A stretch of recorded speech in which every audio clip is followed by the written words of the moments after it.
وہ کہہ رہا ہے کہ راحت اندوری نام کا ایک اردو کا شاعر ہے اور وہ جہادی ہے. تو میں صاحب حیرت میں پڑ گیا کہ یار میری عمر 70-72 سال کی ہو گئی اور مجھے ابھی تک معلوم ہی نہیں ہے کہ میں جہادی ہوں. میں حیرت میں پڑ گیا. میں نے لوگوں سے دوستوں کو فون کیا کہ یار ایسا معاملہ ہے کہ کچھ تمہیں تو کچھ پتہ نہیں ہے, لیکن صاحب کوئی جواب نہیں ملا.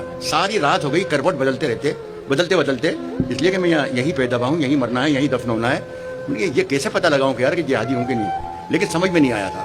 سویرے 5 بجے صبح کی اذان ہونے لگی تو میں نے ایشور کی طرف, اللہ کی طرف ہی لو لگائی اور کہا کہ اے اللہ تو ہی کوئی راستہ دکھا, کوئی روشنی دکھا کہ میں سمجھ سکوں کہ یہ کیا معاملہ ہے. ایسا لگا جیسے مجھے کوئی روشنی مجھ سے بات کر رہی ہے اور ایسا کہہ رہی ہے کہ راحت تم جہادی تو کبھی نہیں ہو سکتے, لیکن ہاں کچھ الگ ضرور.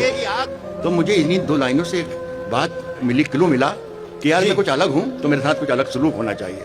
میں نے 2 لائنیں لکھی ہیں اور آپ سب لوگوں کو دعوت دے رہا ہوں کہ دونوں لائنیں سن کر اگر میں نے کچھ لکھا ہے تو ایک ایک شخص کی آواز میری آواز میں مل جانا چاہیے. اس کے بعد میں آخری شعر اپنی غزل کا سناؤں گا.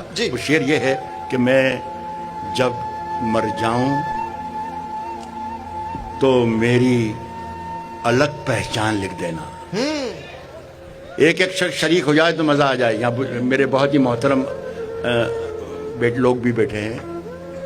اگر میں جب مر جاؤں تو میری الگ پہچان لکھ دینا. سنیں میرٹھ والوں, میں جب مر جاؤں تو میری الگ پہچان لکھ دینا.